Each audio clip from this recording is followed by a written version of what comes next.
Mhm.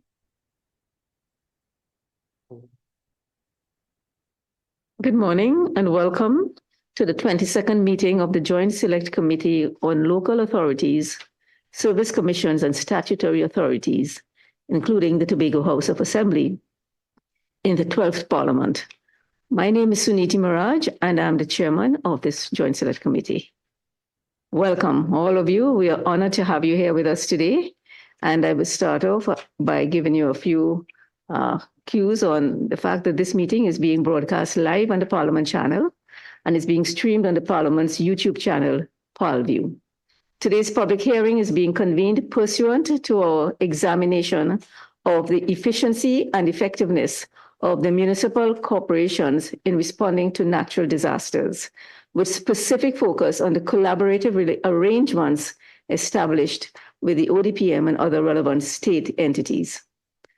We are pleased to have with us officials from the following organizations who are joining us virtually.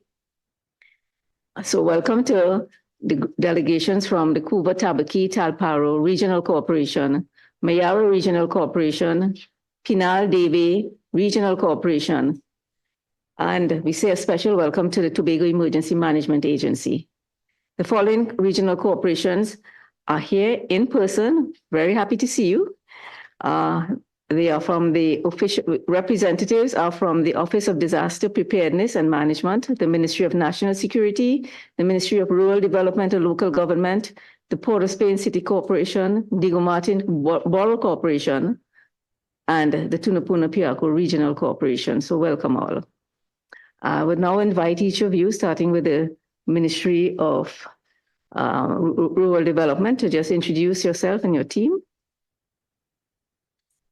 Good morning, Madam Chair, members of the committee. Peter Mitchell, Acting Permanent Secretary, Ministry of Rural Development and Local Government. And I have with me Mr. Jerry David, our Senior Disaster Management Coordinator. And the Ministry of National Security.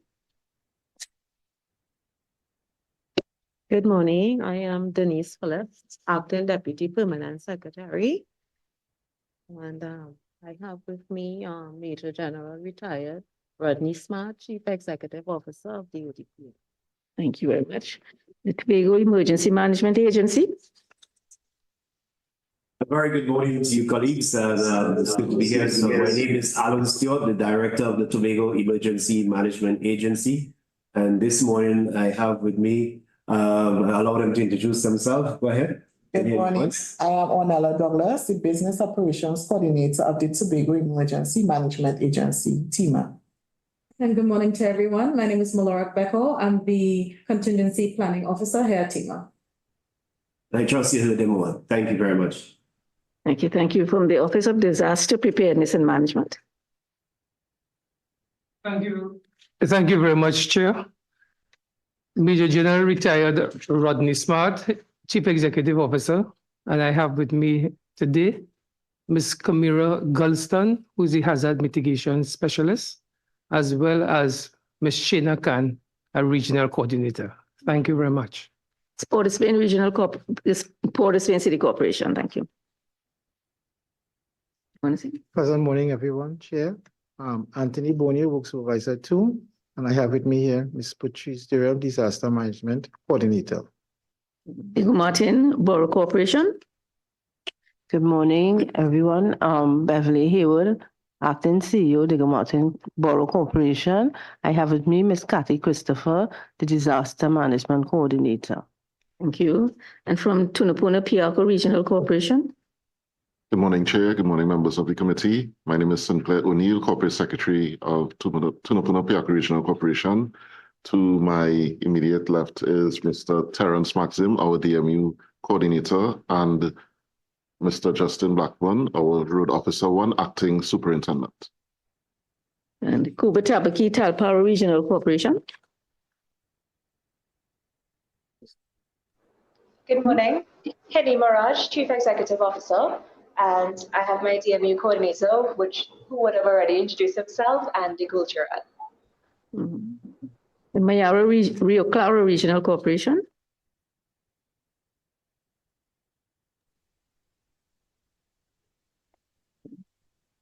Sally, Chief Executive Officer of the Mayaro Regional Corporation. And I have with me this morning our DMU coordinator, Mr. Amarnath Sipasad, and our engineering and surveying officer, Kenny Leonard. Thank you. And from the Pinal Debe Regional Corporation. Hi, good morning. Satraj Maral, Chief Executive Officer of the Pinal Debe Regional Corporation. We have Mr. Videsh Lal, Disaster Management Coordinator, and our Vice Chairman, Mr. Gautam Maraj, here with us this morning. Thank you. And I would like to invite the members of the committee to introduce themselves. Morning, Chairman, members, colleagues. Lawrence Islop, member. And virtually? Good morning, Chairman and other members. Good morning to all our guests this morning. I am Jayanti Lachmidyal, member of the committee.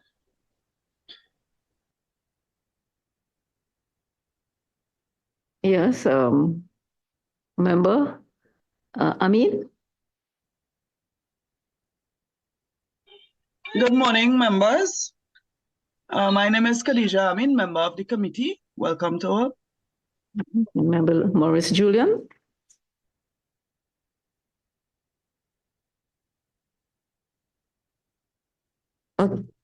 Okay, so she is with us, but she is juggling. So we will move on. So to today's issues, the objectives of this inquiry is to examine the effectiveness of municipal corporations regarding the response to the effects of disasters on the population and the environment, to determine the challenges which inhibit the municipal corporations regarding disaster risk management, to examine the collaborative agreement between the ODPM, municipal corporations, and other state entities regarding disaster risk management. And finally, to determine the efficiency of the existing legislative and policy framework regarding disaster risk management. So I will now move to inviting each of you, each of the leaders of each team, to make a brief opening statement of about 2 minutes. Thank you very much. I invite Chairman, just 1 second. I just want to introduce myself. I heard you, but I had technical difficulties. Oh, sorry. So apologies, everyone. Lisa Morris Julian, member. I'm online and I'm listening intently. Thank you. Okay, thank you very much. So may I ask Mr. Mitchell to start? Good morning.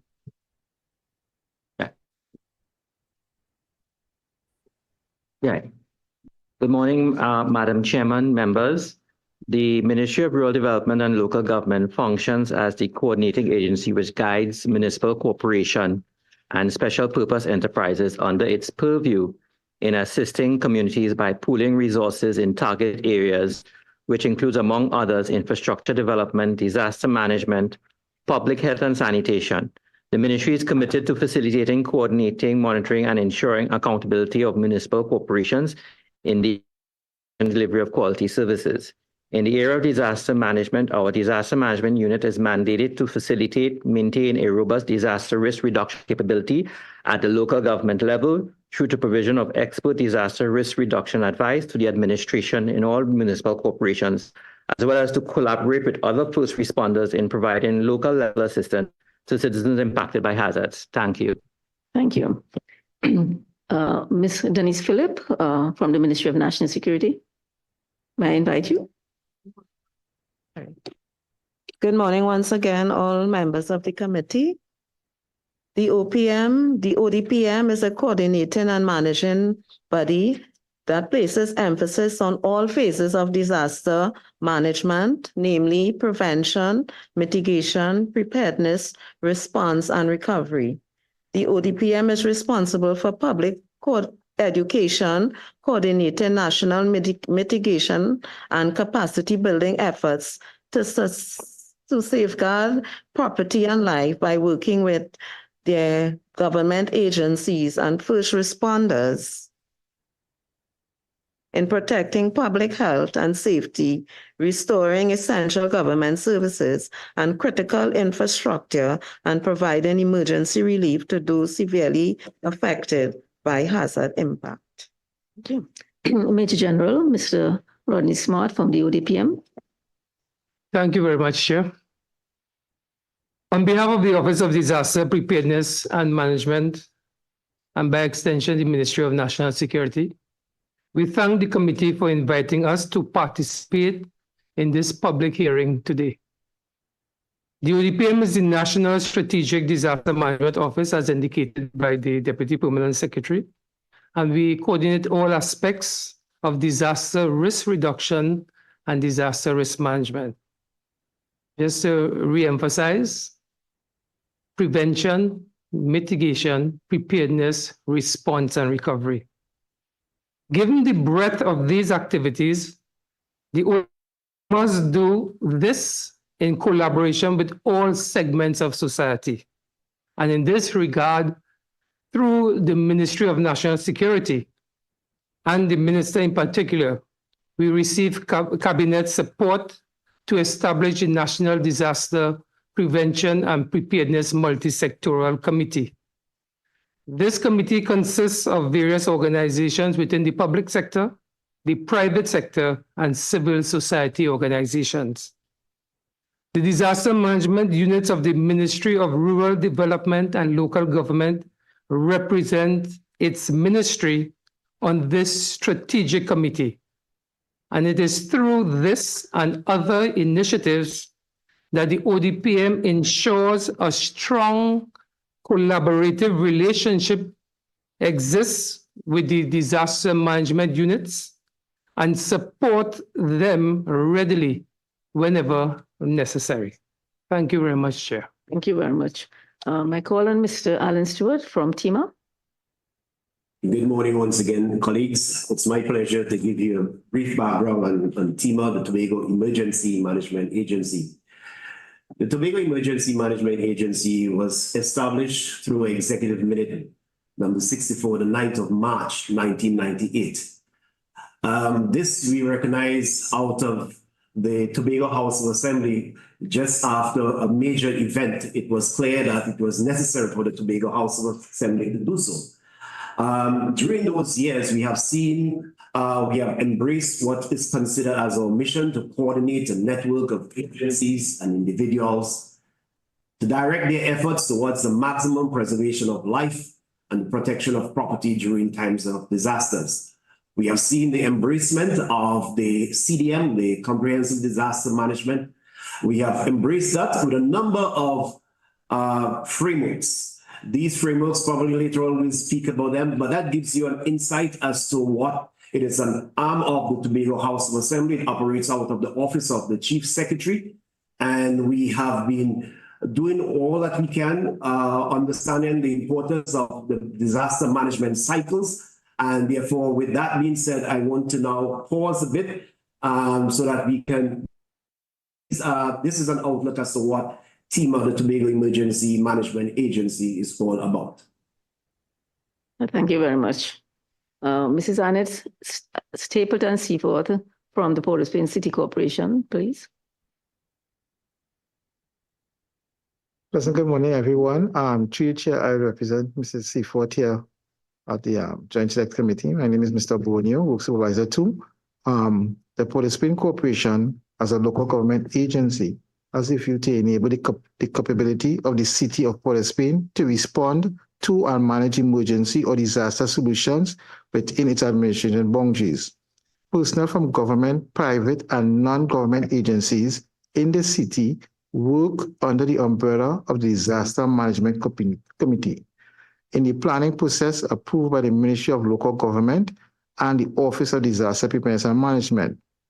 The plan identifies the possible hazards that could affect the city and deals with the controlled structure and operations, the process of recovery, and provides for support from external agencies for the disaster management plan to be effective to all stakeholders within a reasonable possible time.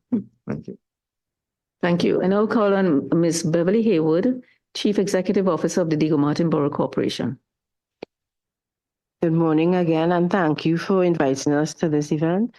The Disaster Management Unit has as their vision statement to educate the residents of the Borough of Diego Martin about their role in preparing for emergencies through education, disaster skills training, and community outreach by creating a community culture of preparedness and fostering partnership with local, public, and private groups and businesses.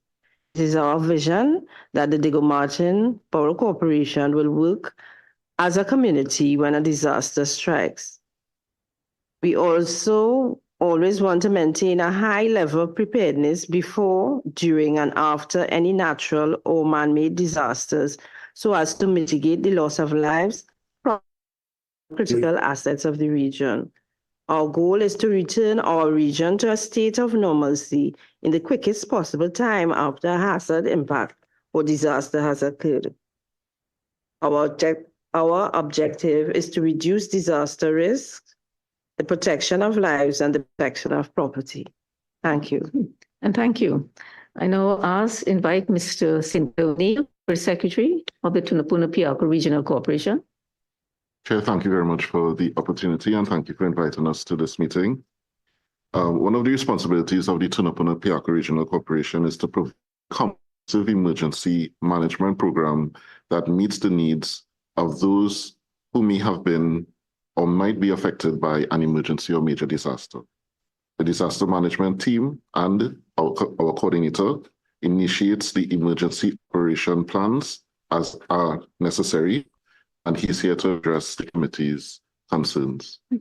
The scope of the Tunapuna-Piarco Regional Corporation Emergency Operation Plan provides a basis for preparing for and executing emergency operations to prevent, minimize, prepare for, respond to, and recover from injury or damage that may be caused by natural or technological hazards.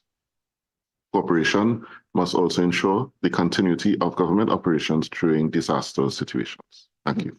Thank you. Ms. Hini Maraj, Chief Executive Officer, Kuva Tabaki Talparo Regional Corporation. Good morning again to all. The CCTRC's DMU currently consists of 14 members, of which comprises contract workers, short-term contracted workers, daily rated workers, and OJTs. At the CCTRC's DMU, we believe and we function with these roles, providing the municipal corporations administrations with disaster risk reduction advice. We conduct exercises in accordance with the disaster management policy of the Ministry of Rural Development and Local Government. We also collaborate with first responders in providing local level assistance to the various impacted communities. We manage the operations of the municipal AOC when activated, and we also take a role in educating communities on all phases of the disaster management cycle. Thank you. Mrs. Betty Ramdas Ali, Chief Executive Officer, Mayaro Rio Claro Regional Corporation.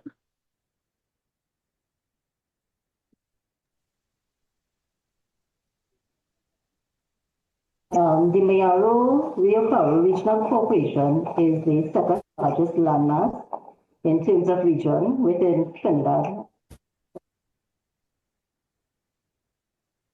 0.81 square kilometers.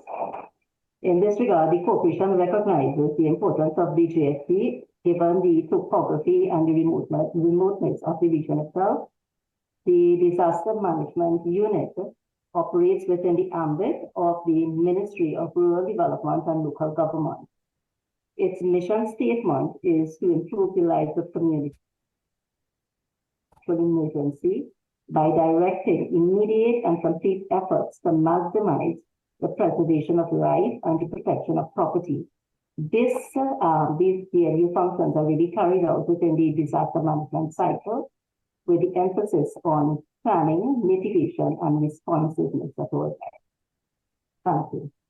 And thank you. Ms. Satraji Maharaj, Chief Executive Officer, Pinal Debe Regional Corporation. Good morning again to the committee. I am happy to be here with our team at the PDRC, again to represent the Joint Select. However, our opening remarks will be given by our Vice Chairman, Mr. Gautam Maraj. Thank you very much, Madam Chair, and we are happy to be here. We at the PDRC see the examination as appropriate and timely, especially against the backdrop of so many natural disasters globally and the increased focus globally on disaster reduction, risk reduction.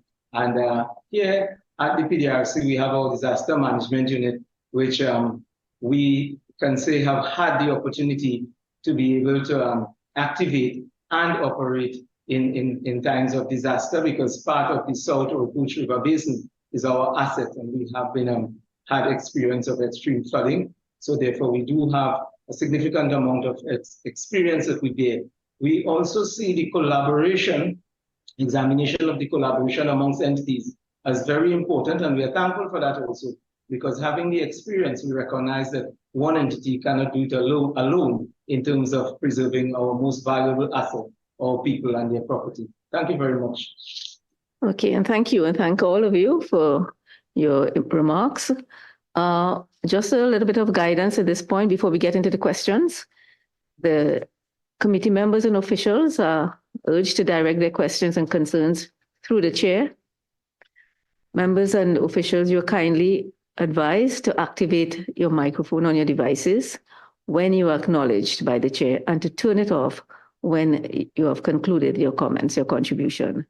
So we will now proceed, and I invite all of you, each of you in turn, the same order, essentially, to give us some brief remarks on what you see as you consider the year ahead, the main natural disasters, possibilities that you may have to deal with, because I'm sure that is a basis for your planning.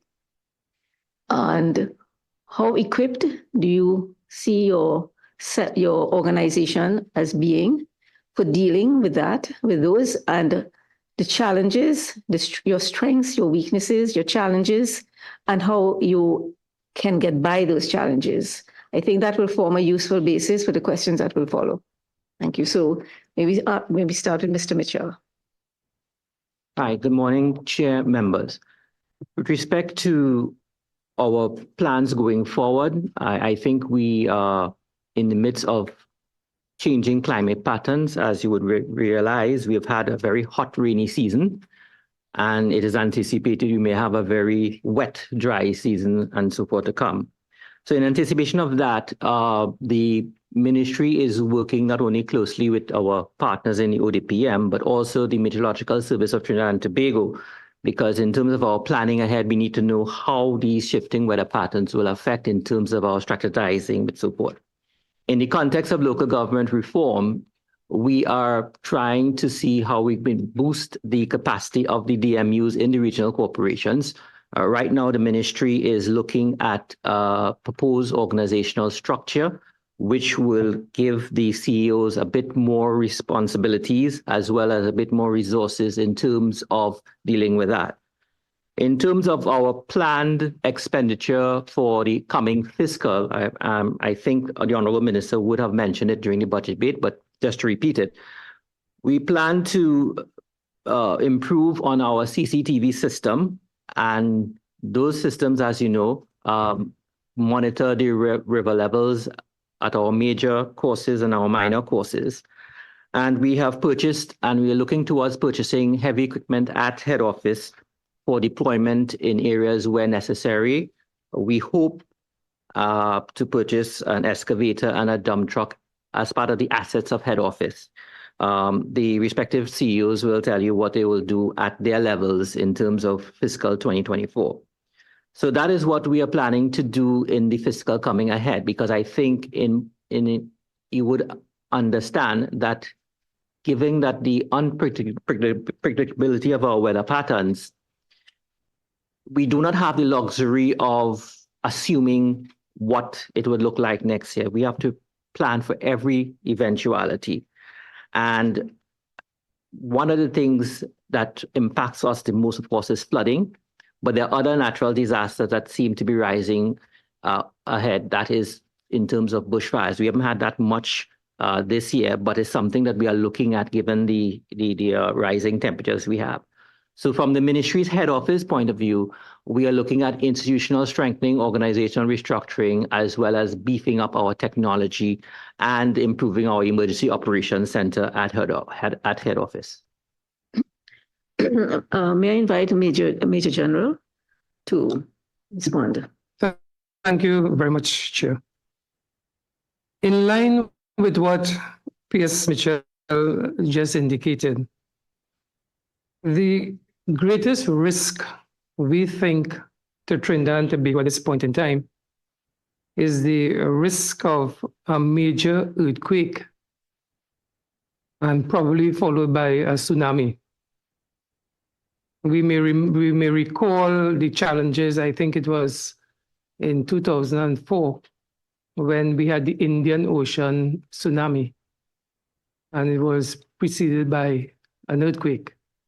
And that remains one of the greatest concerns for us at the ODPM. And as such, a lot of what we are doing is focusing on risk, making sure that we understand better what are the risks our country faces and how can we develop plans and procedure at the national level, but which informs the local level, the disaster management units of the Ministry of Rural Development and Local Government, as well as the Tobago Emergency Management Agency.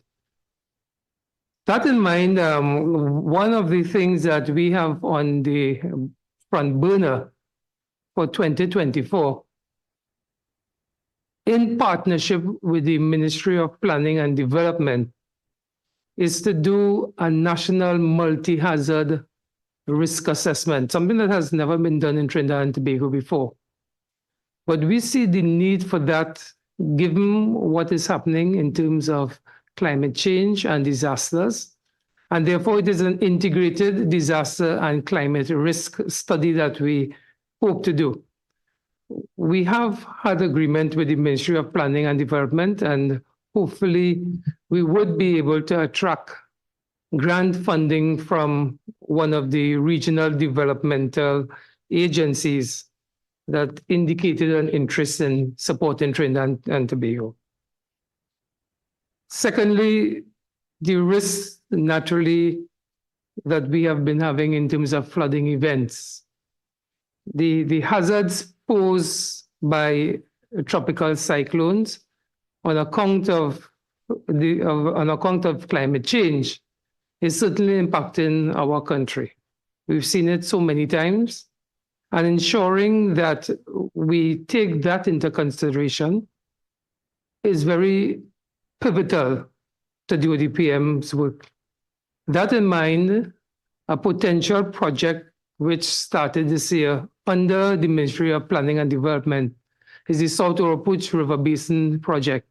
And the ODPM is one of the member agencies that right now is participating in that project. So those are two of the major things. There are a number of different risks, and we would have highlighted it in the document. But in the interest of time, in terms of how equipped are we, the ODPM really provides for our country knowledge workers, persons who are able to think through problems, and problems when we look at it from the perspective of the prevention, mitigation, preparedness, response, and recovery. And I make that point because many times there's an assumption that the ODPM is into response. No, the ODPM looks at the whole breadth of things and gets involved in response if needed be, based on a request either from the disaster management units or from the Tobago Emergency Management Agency. So that in mind, we are well equipped to be able to solve some of the issues. We can't do it by ourselves, and hence the importance of the multi-sectoral committee that I spoke about in my opening statement. We have to bring the whole of our society together, and that is what that committee attempts to do. We can be stronger in terms of our HR. That is something we are working on right now with our ministry, increasing it. And in terms of our additional strength is that ability to go out to various international agencies, embassies, to find grant funding for Trinidad and Tobago. The ODPM over the last 5 years has been able to raise over $25 million TT dollars in investments for Trinidad and Tobago. Let me say that money doesn't come to the ODPM, but it is through the work that those agencies are willing to support that we are able to bring to Trinidad and Tobago strength, readiness, and resilience. I hope I covered the points you wanted. Yeah. Thank you. Thank you very much. Mr. Stewart? So, Mr. Stewart? Yes, Good Tima. morning once again, Madam Chair. Concerning our ambitions continue to move in a direction where we take on board the very soberness of what is happening today with climate change. For those of us who have been monitoring the world, we have recognized exactly what the COP is saying to us, the Convention of Parties. Trinidad and Tobago surely is a signatory to this or to these conventions and these treaties, and therefore these mandates influence what we do here at TIMA. So it's a continue in a particular pathway. Over the years, we have recognized that we have been making certain headways based on our ambitions. So we would have started, we look at, for example, funding as a very important element. I have lamented stating some time ago that quantity is the new quality. If you're not getting it sufficient, it just cannot work well for you. But in terms of our ambitions and what we have sought to do, we want to see certain things continuity in certain areas, and these are in the area of the manpower. For example, our vacancies, we are down to 60% of vacancies, and therefore we want to see those things strengthened as where they ought to be. We want to look at institutional strengthening. We want to see total buy-in by the Tobago House of Assembly, and that has been demonstrated to some degree, but across the various sectors, these are some of the things that we think definitely that we'll be working on these years to ensure, in keeping with the UN goals, that governance in disaster management and impacting the community in a very positive way, something that we have started since 2003, 2005, 2010, and later on we'll discuss some of those details. And we also, I mentioned the issue of funding. I mentioned the issues of vacancies. Those vacancies are critical in our undertaking for us to continue to provide our community with a level of service that they have grown used to. Partnerships allow us to take, we have put this part in regards to seeing what is going on with the climate of, when I say climate now, I'm speaking about financial crisis that we are all exposed to. There have been a drastic shortfall of funding, and therefore we'll speak to those details. But did we stay there? We will continue to work with our funding agencies and partners who have been very, very, very helpful to us over the years, dating back to 2015. We have seen receiving aid or assets from these agencies, not calling their name at this moment, but over $34 million worth in goods and services brought to TIMA. And this to me is important. We have prided ourselves with the use of technology. ICT is one of our major areas, but we are faced with an aging infrastructure as it relates to our ICT products. We also recognize that we have our motoring part of our operations, our vehicles are aging as well. So we have started early in doing some of these things, but as we speak to sustainable development, it is critical that we embrace those concepts, those United Nations concepts, and continue along a path where we can see an increase in our use of our technology. We have bought into the whole concept of smart cities and ensuring that. So those are the areas that we'll be strengthening. Strengthening the emergency operations center. Some of us in the room will recall that the famous statement, what Tobago wants, Tobago will get. That was a statement used by when we were trying to get Emergency Operations Center built. That is dated back to 2005. following those years, we are still yet to achieve that goal. And therefore, we'll do whatever we can in every successive year to see how we can move closer to that. Lands have been identified, this all have been put in place. What we want to see now is those building blocks towards that, ensuring that disaster management have a place to call its own. And therefore, it speaks to, sometimes I feel it speaks to how we view disaster management in the country. You know, you could have a look around and see infrastructure that is actually built, purpose-built for disaster management. Look at the regional corporation, you look at many different areas from the national straight across the board. So you can recognize that a lot has been done, but it has been done through reaching out to international partners and so forth. So those are areas that we need to strengthen. Our early warning system, it began in 2008, and therefore we want to see an increase going forward, at least by 2 other installations in this year of 2023. It seems as though it's a cycle of every 8 years, we normally get additional 2. So we're working on that, we're building out those things. The release of fund and smoother operations. We ourselves have been bitten by the bug of procurement.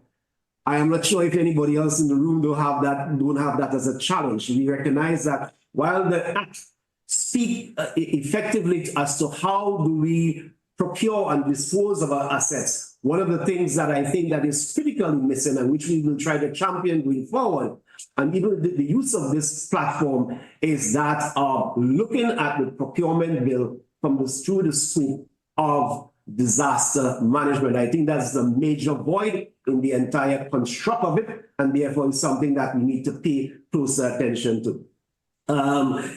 So our investment, we will see greater investment in emergency management. I did point out that we have an aging fleet, we have aging infrastructure, we also have aging equipment, going back to 2001, thereabout, when we embraced the concept of ICT as a major tool to deal with disaster risk management across the island. So those are our ambitions, dating back and going forward, how we will proceed with those things. I wish us well going forward as well. Thank you.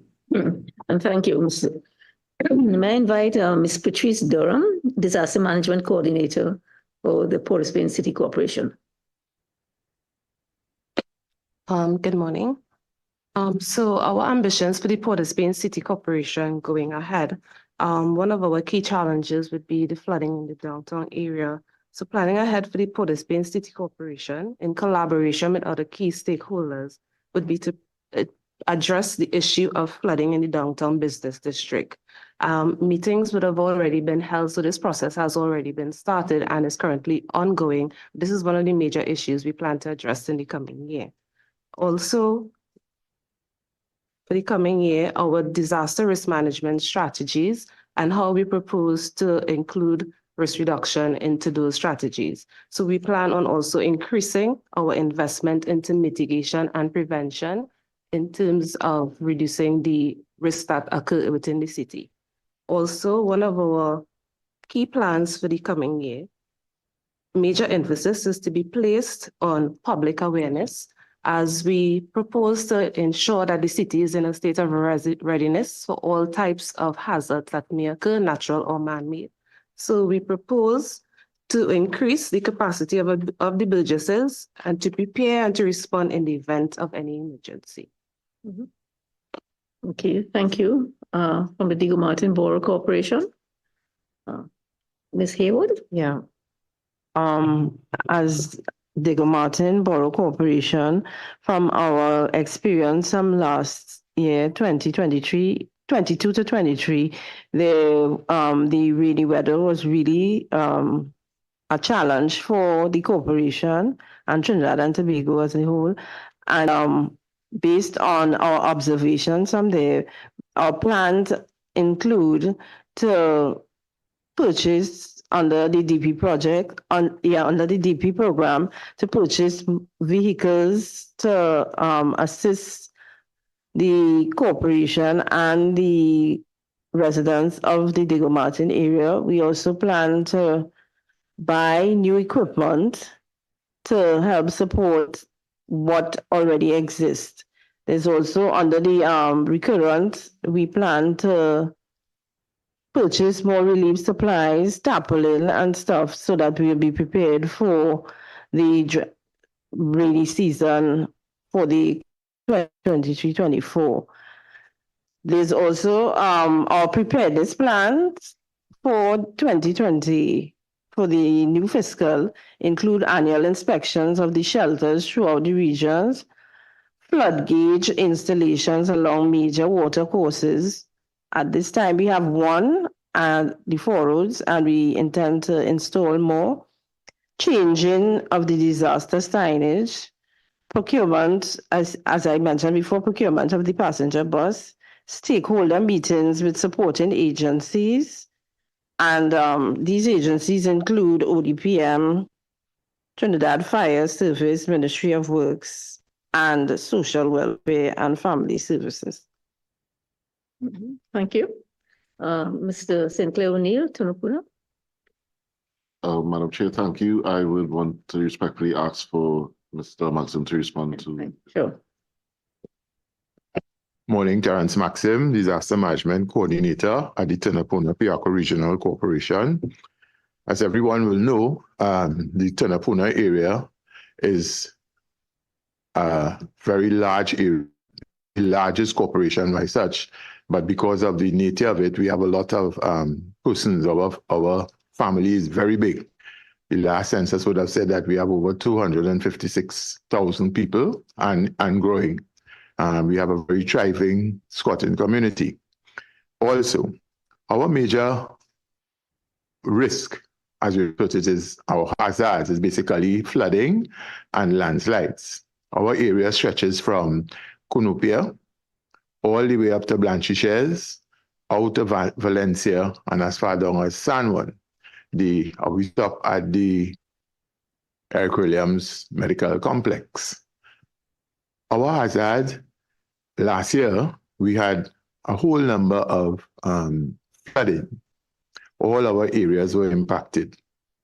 So that even areas that weren't flooded before were also flooded, as a result of which we had lots of burgesses who had to be replenished and with regards to their stuff in their house. What we saw is that some earlier resources that were used on the Caroni Plains, and a lot of our communities are based along the Caroni River, as far from, let's say, from Manuel Congo in the east, straight down to the Churchill-Roosevelt Highway, along the Churchill-Roosevelt Highway, right down to the bridge, Caroni Bridge on the east-west corridor, to the north-south road. Okay, were flooded. We are looking at the possibility of, in our DP for 2024, that the purchasing of a backhoe along with our road section, two dump trucks, a large one and a small one. That will help us in regards to removing landslides and cutting away of the debris, as the case may be. We want to include next year more contact with the population by way of conducting more outreach programs, going out into the malls, by the streets, the roadsides, and educating persons on how they're supposed to better prepare themselves in times of emergency. As I said, our major hazards is flooding and landslides. We want to train our staff and the civilian population to better prepare themselves in times of emergencies. We work hand in hand with the ODPM in terms of getting resources to assist us. Our main office, which is the Ministry of Rural Development, from time to time we conduct CERT training, which is the community emergency response teams, where we go out and train the community to better prepare themselves so they can fend for themselves in the first 72 hours. I would like at this point in time to say that Trinidad and Tobago does not really have any purpose-built shelters in terms of evacuation. I think that is one of the things we're supposed to look at in this country, that we build we get maybe for each electoral district, if we could have one purpose built, because right now we use community centers that are designed for one aspect, which is for cultural activities, meetings and such. And we should look at, having some purpose-built shelters. We also work with the Water Resource Agency. Presently, we're working with RASA, the Water Resource Agency, where we go out and do stream flow management. We check and they are up, and that is based on the different gauges, the flow gauges that they have on the rivers. They are supposed to WASA is supposed to put in some more through the Water Resource Agency. And we at the Tunapuna-Piako Regional Corporation, I don't know, between South Orpuch and Tunapuna-Piako, we have maybe the most amount of rivers that overflow. We have that problem. So as soon as the rain starts to fall, we know definitely that they overflow, and when they overflow into the communities that are along the Caroni River. I don't know if everybody's aware, the Caroni River starts way up in Sandy Grande and ends down, passes through Tunapuna, comes through Arima, passes through Tunapuna, and comes straight down, ends up in Savo and empties into the sea. And most of the communities is affected at that point, along that route. So we have that problem. Thank you. Thank you. Kuba Tabaki Talparo. Right. Thank you, Chair. At the Kubataki Talparo Regional Corporation, we are the second largest in terms of area and third largest in terms of population. We are bounded by 5 corporations: Historic Corporation, Tunapuna, Mayaro, Princestown, and San Fernando. So in terms of land area, we cover quite a lot. And we are affected by 3 main types of disasters: riverine flooding, well, essentially 2, flooding and landslips. But under flooding, we are affected by both riverine and flash flooding. Riverine in our Perseverance, Waterloo area, Caparo, Mamaral area, and Las Lomas, San Rafael area. And in terms of flash flooding, we are affected within our Cuba main area. What strides we have taken within the corporation to improve our response with respect to riverine flooding? Though we are only responsible for minor outfalls and drains, we have a desilting program that has been put in place to clear as many of our outfalls that we can. Of course, this is limited by funding. For our flash flooding, we do have collaboration with Ministry of Works Drainage Division to speak about what currently exists in terms of infrastructure and how we can improve it. Of course, under our DP, we do take some necessary construction of drainage and so, but I think that more collaboration can be taken to try to work towards flash flooding in our main Cuba area. Regarding landslides and landslips, we are affected from the Grand Cuba area going southeast. That's throughout the Tabaquite, Gasparillo, even Macaulay. And within the corporation, we have been able to increase our fleet of backhoes up to 5. So these would be used to keep our road accesses clear when we do have landslides. Unfortunately, due to funding, we are not able to give a permanent solution for landslides, and we do depend on our ministry, our line ministry, as well as state enterprises under our ministry to assist with that. At the Cuba Corporation, the Cuba Talparo Corporation, our disaster management unit is quite effective in response. When we do have any sorts of disasters, whether minor or major, our team is out doing necessary assessments, providing the necessary relief that the businesses need. In addition to that, we have done some GIS mapping of our soil types so we can identify what areas within our corporation are affected by landslips. We have also done GIS mapping of the most vulnerable areas for flooding. And these are the areas that we have targeted our DP projects towards, our recurrent projects towards, and where we would continuously collaborate with other agencies to get assistance. In terms of where we're going forward, and we currently do have a lot of outreach with schools. We want to continue along that line to provide in public outreach.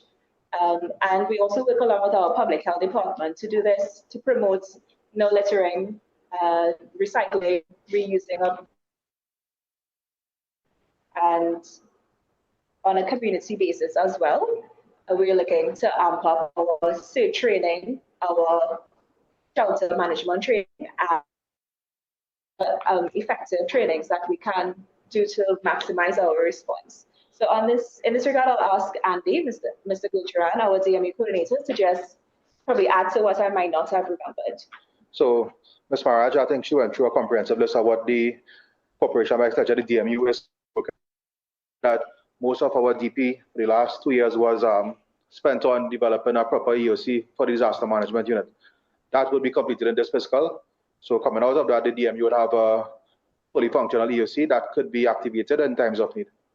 That's basically it from our one. Thank you. Thank you. From the Penal DB, Ms. Satyaraji Maharaj. Through the chair, I would kindly request that the disaster management coordinator answer this question, please. Of course. Thank you, Madam CEO. Good morning to the committee. The individual 270 square kilometers. 60% of the region is within the Oakwood watershed. Consequently, we are predisposed geographically to flooding. Of the population are sometimes affected by flood. There are 34 communities within the region. The census, the last census, has put the population to be approximately 90,000 persons.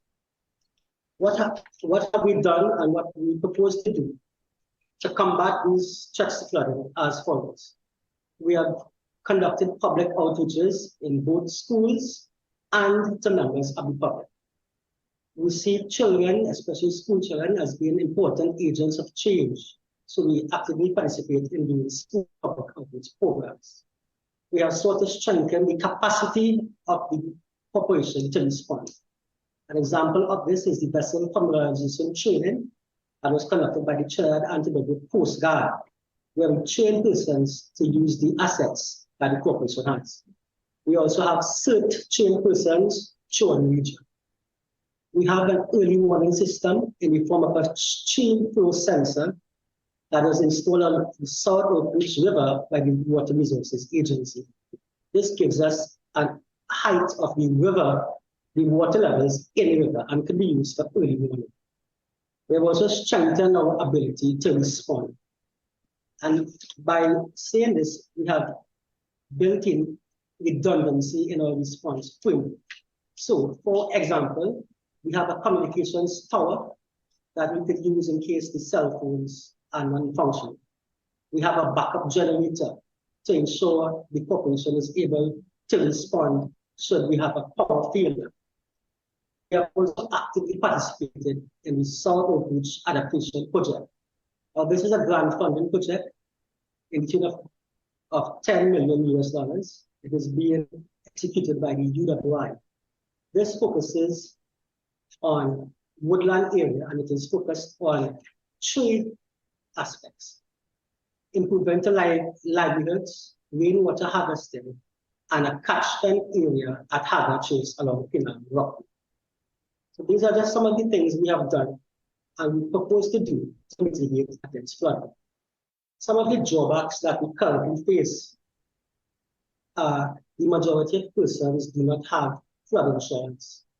And as you all know, insurance is a means of risk transfer. So when they get impacted by flooding, they are financially affected. And of course, there's always the link between poverty and vulnerability, meaning that poor persons are not able to build structurally to improve their resilience to flood. So that is basically what we have done at the Penal Corporation to help them. Thank you. Is that it? Yes. Yeah, okay, thank you. From Mayaro Rio Claro, Ms. Betty Ramdasali.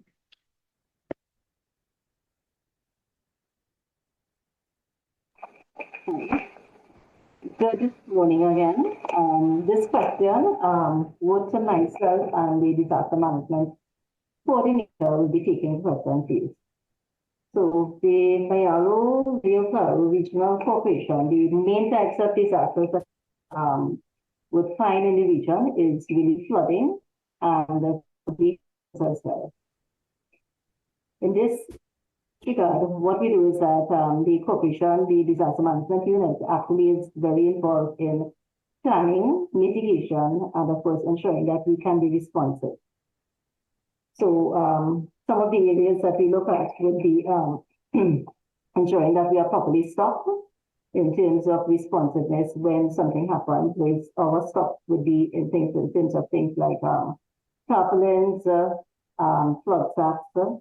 We also ensure that there is a proper education program throughout the 3 administrative districts in the region, and that would encompass training within schools and community groups as well. We have active search groups in all administrative areas. Shelter managers are continuously trained as well. We also ensure that we have proper working equipment so that we can be responsive anytime a disaster happens within the region. With respect to our monitoring, when a disaster does happen, there is continuous monitoring of the water levels, the water capacity by the disaster management team. We have some training also being done by the Ministry of Agriculture in terms of responsive when there are animals affected by disasters as well. I would pass you on to the DNU coordinator to give you a little update on one of the initiatives that has been happening in the region, and which would be alerts for tsunamis. Hi, good day. We did the development program where we installed 2 early warning siren system at the Kernaham and at the Ottawa area, where when there's possible impacts or hazard, the community is aware and they will evacuate from their location to the assigned muster point. We did a training, we did a evacuation exercise with the ODPM on the 23rd of November this year in testing the siren system. Okay. Some of the what I would say, some of the strengths that the corporation, we can see ourselves having, is that we do have a good communication system. That will be both internally and with the various stakeholders that we have. The stakeholders, we see also our community, ODPM, fire services, PNTech, all the other external agencies. We also see that the structure that we have of the disaster management is also an asset to us, because despite having a structure with a certain amount of officers, we have also created additional units because of the size of the region in 2 additional areas where we have staff set up and able to respond at very short notice. One of the weaknesses that we can see is something that I think one of the other parties would have mentioned before, with respect to really the OPR and making sure that we can actually access resources when there are emergencies. Because as it is, we do try to ensure that supplies, but if there's a major flooding, we can see it as being a potential area that we need to explore further. Another challenge that we have in the region is actually in terms of where the built populations are. So we have three major water courses in the area. And alongside some of these water courses, what you have is persons who have actually constructed residences on riverbanks. Now, even if we have to respond to a disaster, it can be a challenge because water takes some time to actually recede. And in order, there may not be anything that we can implement unless these persons can be actually physically moved off those places.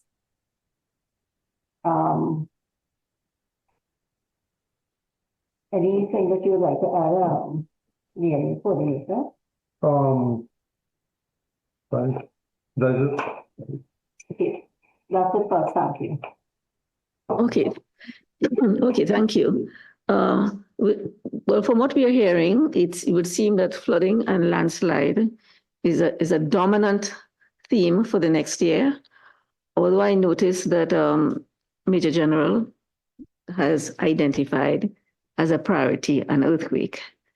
I have not heard any comments about the dry weather next year and what the projections are for that, and the expectation of any drought, wildfires, and whether that, the projection, and I would like to ask you, Major General, whether the projections for those rise to the level of a disaster in terms of the weather patterns. Thank you very much, Chair. We are fortunate that we're having this meeting right after yesterday climate outlook by the Met Service. And what the Met Service would have projected is that given the existence of the El Nino phenomena, there is an expectation that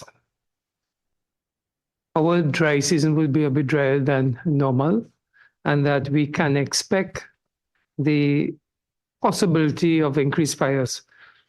Usually, before the dry season, the Office of Disaster Preparedness and Management coordinates with the Fire Service, Ministry of Agriculture, Forestry Division, Ministry of Rural Development and Local Government, Timor and Tobago, a meeting where we look at how are we going to respond, but first prevent and respond to challenges that the country may face. So this meeting, in fact, is scheduled for next week. And what we would be looking at is whether or not we have been able to treat with fire trails, to treat with the whole issue of how are we going to work together as a team in the event that we have a large magnitude fire.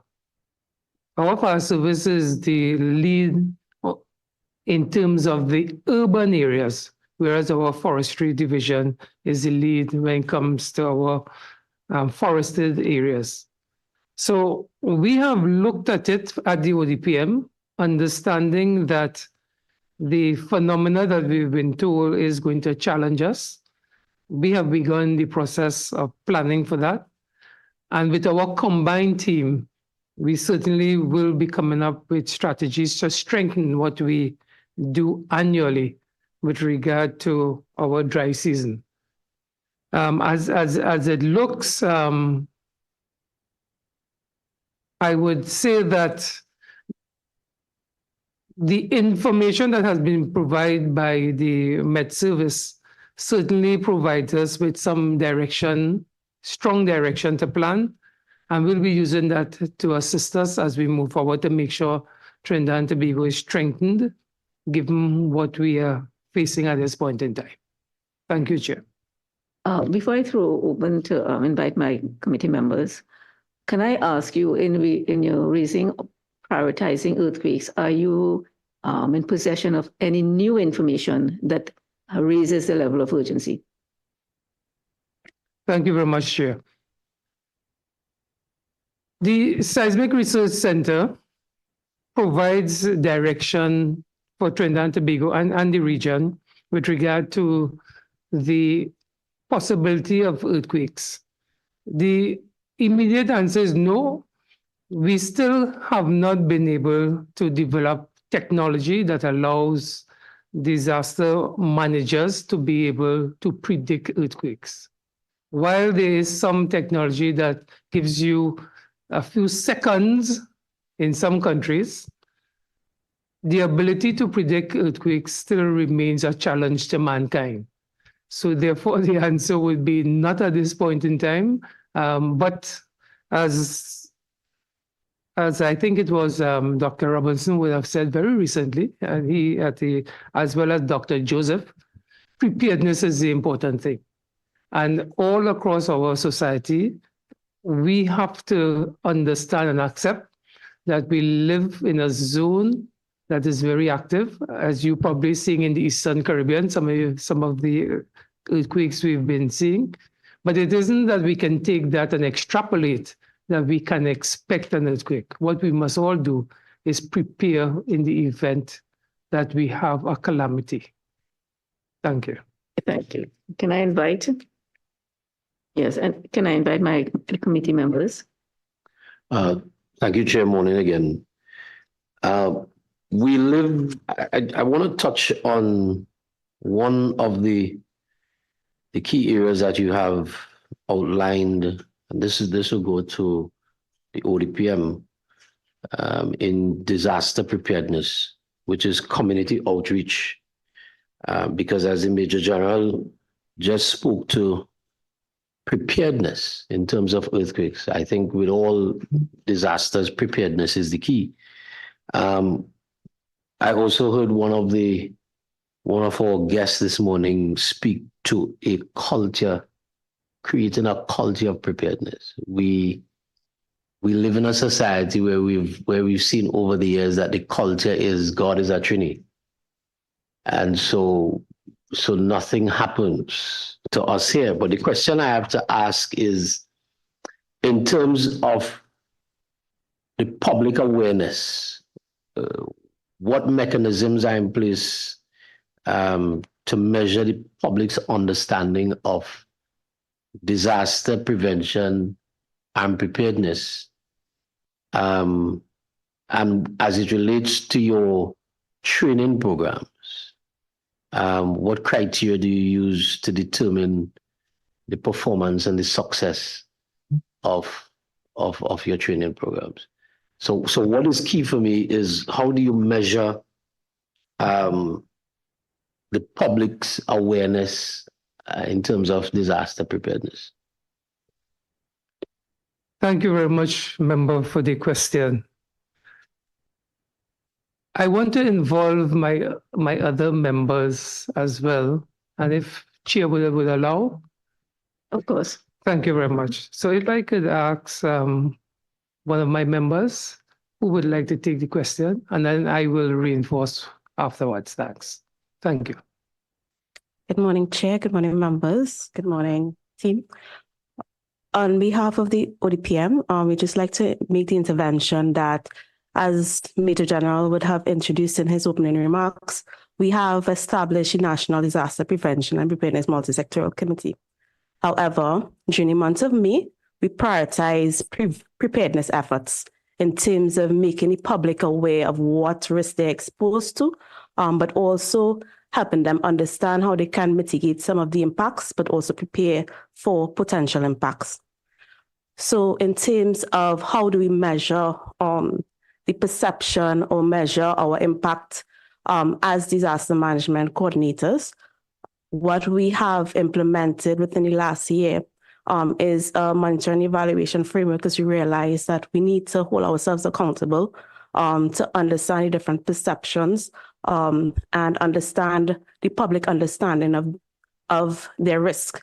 So within the month of May, we would have largely engaged with the public on the Brian Lara Promenade through our caravan, and a series of survey questions was asked to the members of the public, and we captured this data to be able to understand before they entered our booth or before they entered the space that we were doing the community outreach and intervention. So this was one of the tools that we used in terms of understanding if we are really imparting the knowledge that we need to in terms of building that enhanced understanding of risk, but also we incentivized some of the initiatives in terms of our public awareness to help persons be interactive, be engaged in the whole process of learning. So this was one of the tools through our caravan that we implemented this mechanism, but also through our many trainings and public stakeholder engagements, and also with our engagements with our colleagues in the room from Ministry of Rural Development and Local Government. We build the capacity at the sector level to help persons understand, okay, this is what we are trying to achieve in terms of building this performance monitoring framework. The ODPM is currently the lead in terms of implementation of the standard framework. And we brought this to Cabinet to be the lead. And what this entailed is being able to measure performance over time. This is captured also through the comprehensive work program. We have a draft program that has been established where there are key performance indicators outlining, okay, this is where we are at in terms of our baseline, but these are the projections that we want to try to target in terms of disaster risk reduction and management. I hope I answered the question. Chair, would you like me to just say a few?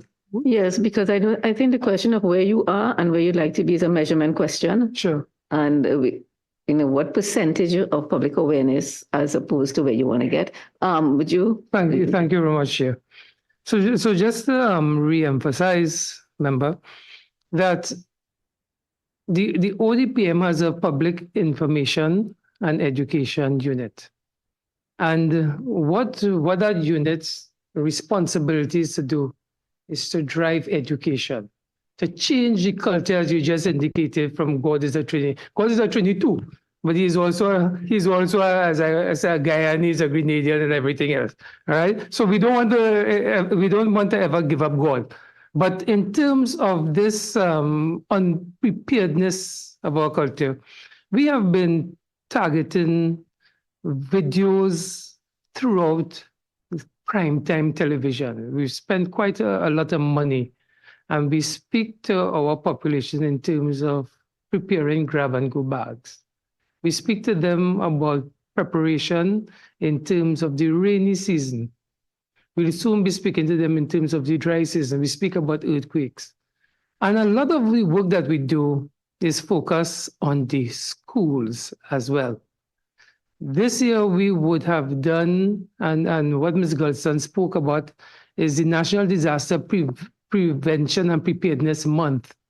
So Cabinet has declared May to be that month.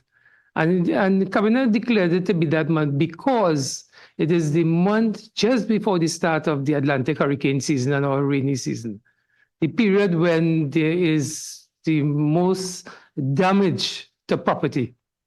So what do? During that month, we take a whole of society approach, and we involve the disaster management units, we involve the Tobago emergency management, but also the private sector, also the public sector. So that month, we ramp up the whole idea of public information, but throughout the year, we are doing initiatives that make sure that we are in tune, we make sure that we are involved and the public is aware of what is happening. In terms of measurement, one of the tools we have developed is the public alert notification system, a national tool that allows the ODPM and other agencies to inform the public in the event of a calamity, something anticipated. And every pre-rainy season, pre-Atlantic hurricane season, pre the dry season, we do a test. We do a test of that system to see how many people we are reaching. So far, that really is our principal tool. So you will see in the next few weeks a test coming out. And we are expecting from that test feedback from the public, which we get. We also do surveys from time to time with regard to the schools, and I must compliment here the Ministry of Education for their support.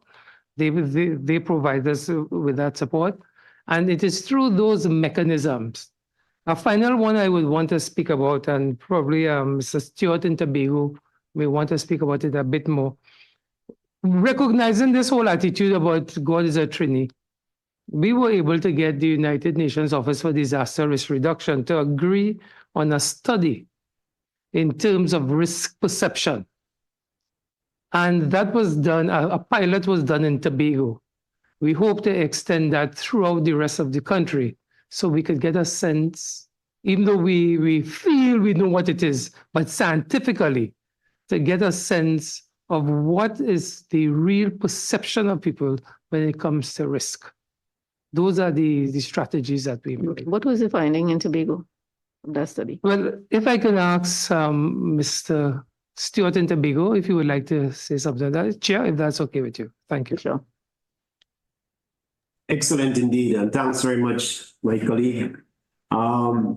This program, which is known as the MCR, or the Making Cities Resilient, is a disaster risk reduction and resilience strategy that comes along with an action plan, and it began somewhere, it's supposed to go between 2022 to 2025, and 2026, sorry.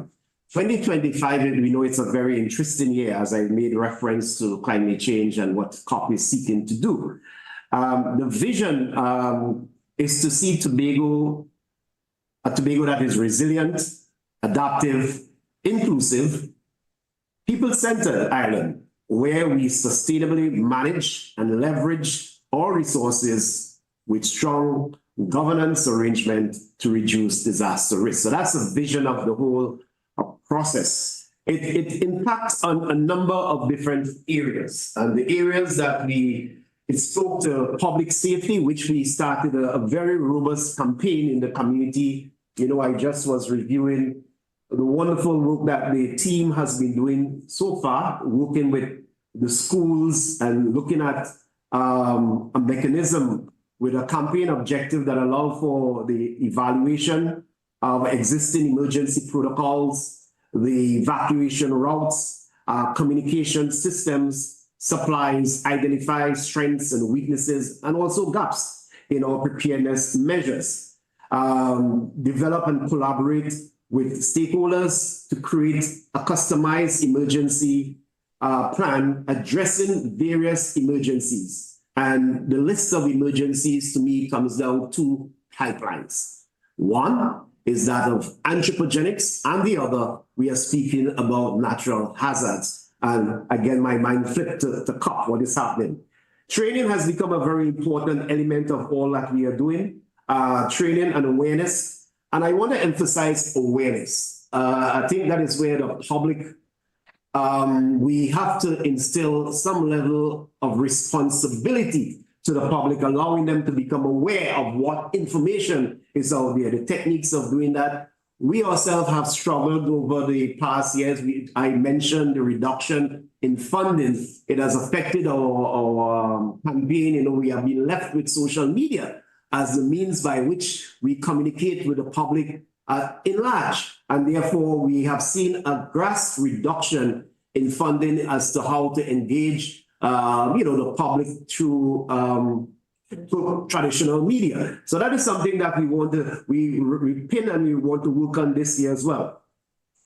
Going back to training, we have worked with the community in large, and let me talk about the schools, because this particular initiative allows us to work with a community outreach program unit by strengthening emergency preparedness in our primary schools, our early childhood care centers, and also other institutions. In collaboration with the Division of Education, Research and Technology, and also USH, the Occupational Health and Safety Team, the implementation of a comprehensive campaign was looked at in Tobago for preparedness of our primary schools and early childhood centers. And the report also detailed that the methodology used, they started off with some campaign issues and questions. Do your school have a written plan? When was the school saw its last drill? The school have any muster point? Things like that. And 40 primary schools were visited, 8 early childhood centers, early child care childhood centers, and with the permission of the Division of Education, Research and Technology, we were able to discuss some of these things that I mentioned in terms, and it worked quite well in terms of that strategy. Also, it allows for us to conduct drills, so we would have conducted a number of drills in some schools, St. Patrick Anglican schools, that's on the southwest. In the east, we did with the Methodist primary schools, Casar. I must tell you something that the report, while it cited 4 schools during that period, one of the things I want to make mention of is the difficulty, even though for us in Tobago it's a little easy, to get into the schools. You know, I remember our discussion with UNICEF some years ago, the colonel will remember that discussion, that we need to make, in order to transfer knowledge, we have recognized that we need to make it a permanent place in our school curriculum. Our place on the planet allow us to see that in terms of the threats and the hazards that we live along.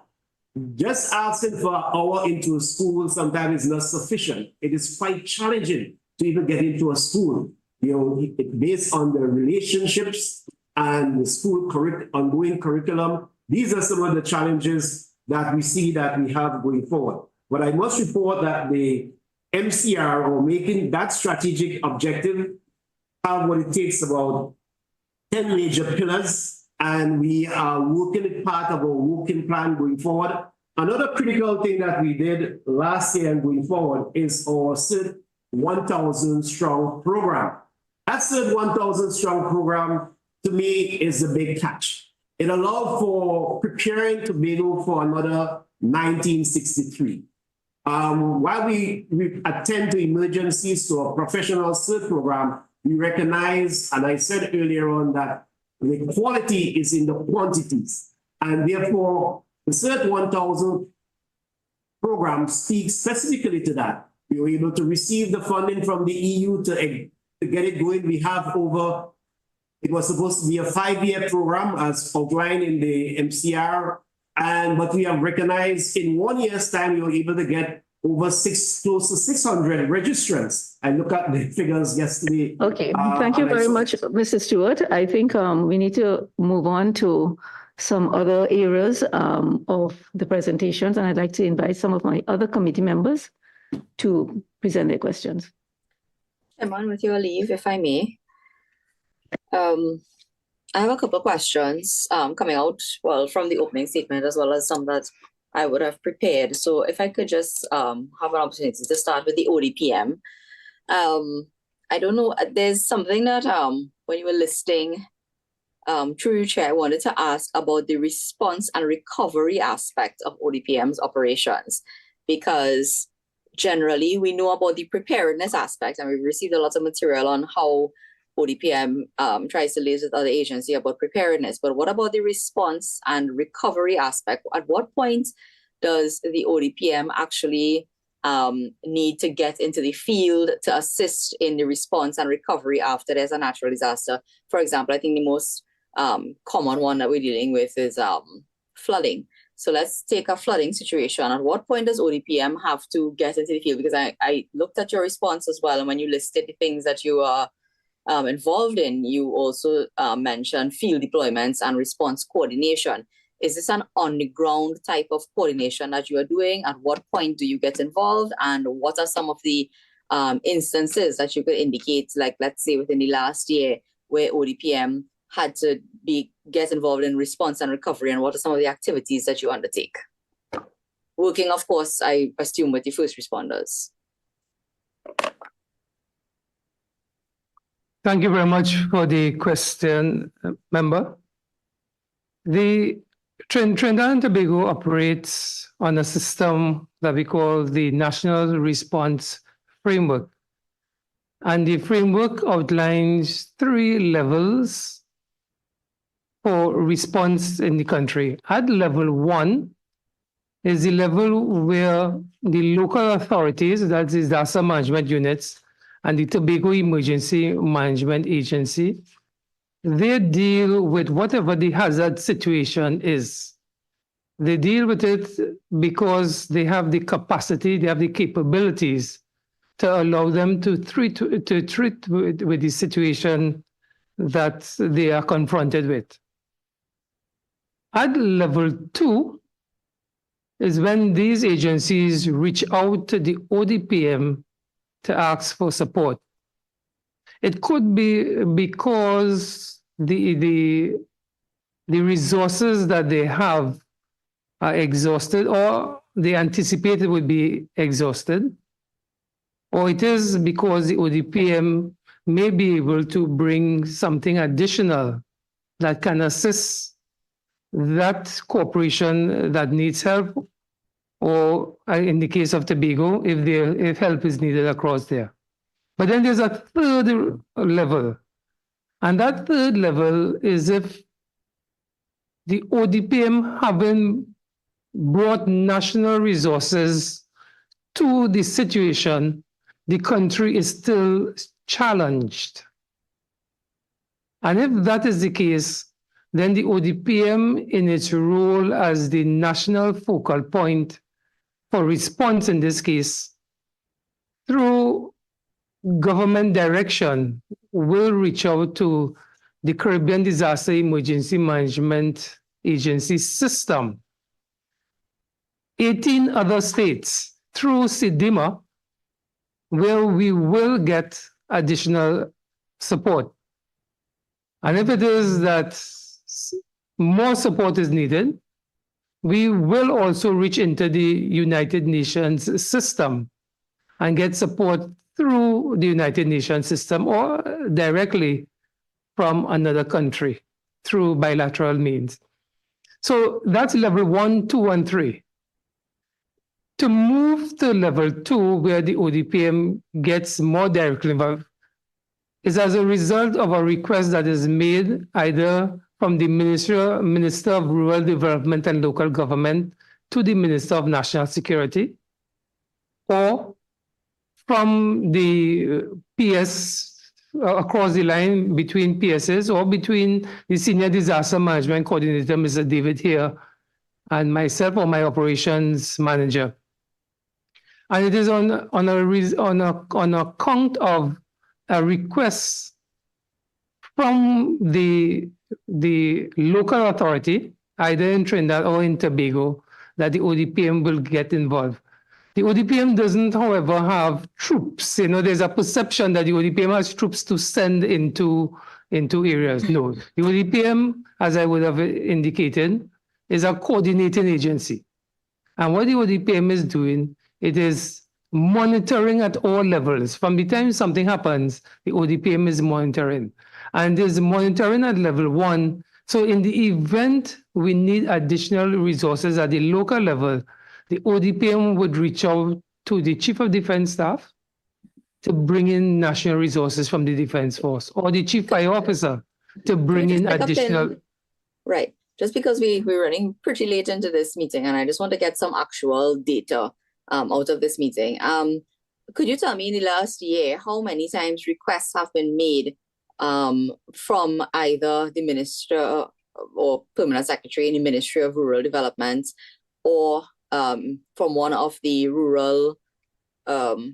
regional corporations for assistance on the ODPM because their resources have been exhausted, or that they need additional assistance from the ODPM? So how many times has level 2 been reached then, so to speak, from what you're describing? Thank you once again, member. I don't know if you have your document that we would have submitted in front of you. Yes, I do. Mm-hmm. Okay, so at page 3, we would have indicated the times when the ODPM would have interacted with the disaster management units based on a request. And you would not see any in 2023, because you may recall this year, fortunately for us, as I would have indicated earlier on, we had the El Nino phenomena, and our rainy season was not as terrible as it was last year. But if you look at last year, you will see November quite a lot of interactions between November 27th all the way to the 11th of November, and again in October. Earlier as well, you would see that in August, there was interaction between the ODPM and the Ministry of Rural Development and Local Government because of the requests that would have come from them. And it is through. Right. So you're saying that in 2023, you didn't receive any requests for assistance from any of the municipal corporations? No, we would not have received any requests for deployment. We may have received requests for resources, but not for deployment. And deployment, again, is to bring in the national level resources, such as the Defense Force, to support some operation that the Ministry of Rural Development needs help in. Right? Now, you would not see TEMA here in Tobago, the TEMA request, because the focus of this meeting was the disaster management unit. But again, if Tobago needs help, we also would support Tobago as well, member.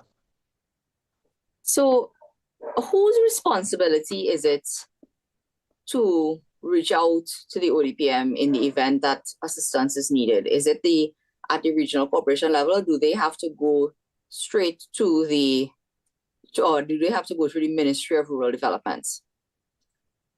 No, they don't have to. As I would have indicated, the Senior Disaster Management Coordinator would reach out to the CEO of the ODPM or to the operations manager. That is the level where the interaction takes place most of the time. But it's not it's not unusual to have the Minister of National Security also inform the ODPM based on a request he would have received from his colleague minister for assistance. But usually it is at the level of the Senior Disaster Management Coordinator. Because, because I find that to be strange that earlier this year, for example, like in June, and I could speak about one particular regional corporation, you had persons stranded in their home for many, many days, flooded out, students unable to go to school. I know I could see one face of one person from the Penal Debe Regional Corporation who I know can support me on this, because I recall seeing him there, and we had to, and there was a lot of outreach to private citizens to assist, because persons for days were trapped without water in their home and so on, and they could not be reached by the resources of the regional corporation. So I'm surprised that you are saying that ODPM received absolutely no request for assistance during that period. I could give you the dates. It would have been around June the 12th to the 14th of this year. So in the Penal Debe area, we know of instances, for example, persons stranded in her homes for days with no water, no access to power, basically marooned without food, young children, babies, and so on in those homes. So a bit, when I read through your list of requests and I saw nothing for the year 2013, that seemed a bit strange to me. So I'm wondering now, is there an established,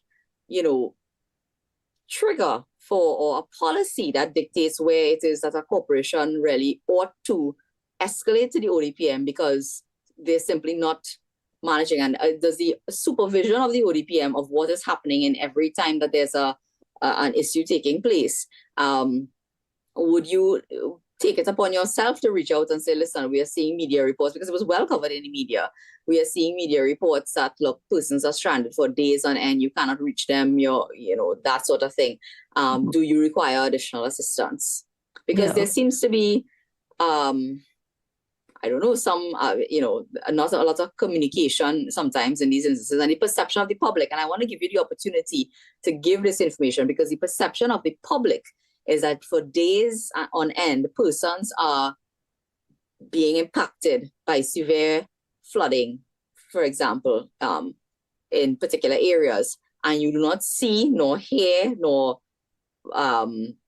get any sort of impression that ODPM is involved. So could you tell us what you would be doing when you see, for example, a media report of flooding in a particular area? What is the communication between yourself and the regional corporation? And even if you do not get a request, would it be possible for you to step in of your own volition if you're getting reports? Because I understand, for example, from some of our councillors that they go directly and reach out to the ODPM and call hotlines and so on, and that people in these areas are calling the hotline of the ODPM and asking for assistance. So would it be, if you get enough requests like that in a particular instance, that you go directly to the administration within that region and speak to them? Yeah, as he prepares to respond, I'd like to invite the regional corporations who are all part of this particular conversation to share with us their own experiences in this matter in terms of the relationship. How well is it working between them and ODPM?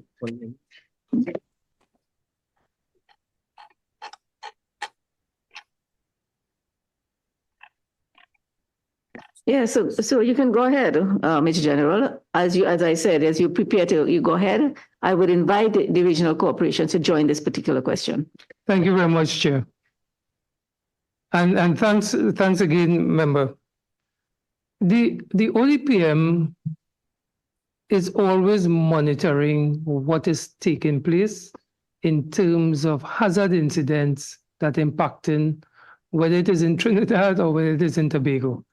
I will share with the member to ensure that information is shared quickly, accurately with the ODPM. An initiative that the ODPM would have taken, I think it was about 2 years ago, was to bring to the fore the greater use of technology. And through our partner, the United States government, the U.S. Southern Command, and of course the United States Embassy, we would have gotten a donation of tablets that we would have deployed to the DMUs as well as Timor and Tobago. These tablets, the ODPM pay for the data. The ODPM maintains them. And the purpose of that is that when they deploy in the fields, they are able to send back information instantaneously to their headquarters as well as to the ODPM. And we are able to understand the level of challenges faced. So at all times, the ODPM is monitoring the situation. In the event there is a request for the ODPM to deploy other resources, national level or even regional level resources, as I would have indicated.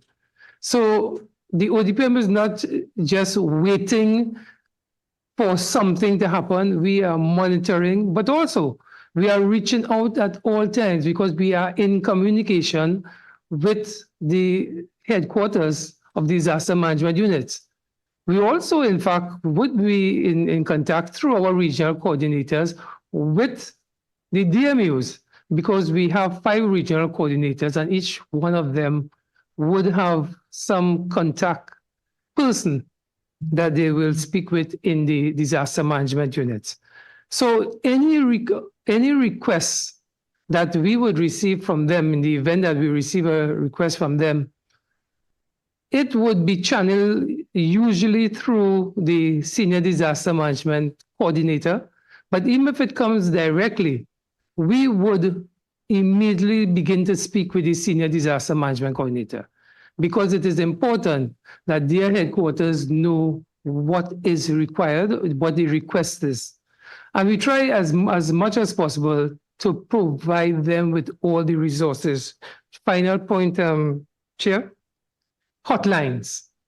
I think many times that there's a view, member, that people call the ODPM. There is a mix-up in Trinidad and Tobago between the ODPM and the disaster management units. Many times people say they call the ODPM. What they really call, the organization they really call is the DMU. Because the ODPM has a 24/7 service. And people, once they reach out to us, we pass that information on to the disaster management units.